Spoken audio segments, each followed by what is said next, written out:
to Silkytreat Easy Delicious Cooking. On the menu today, one recipe done in 45 minutes start to finish. Chicken rambutan in fresh creamed potatoes and fries.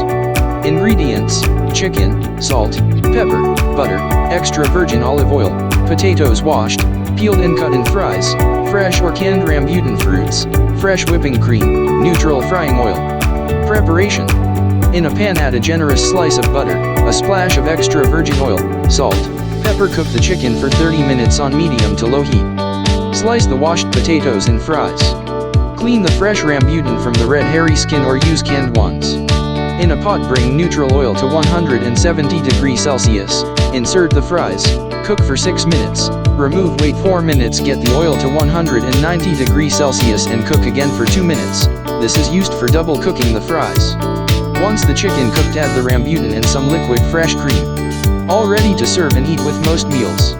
Enjoy these meals. Thank you for watching. Subscribe, like and comment if you wish. Please subscribe, like and share, this would help my channel. Thank you.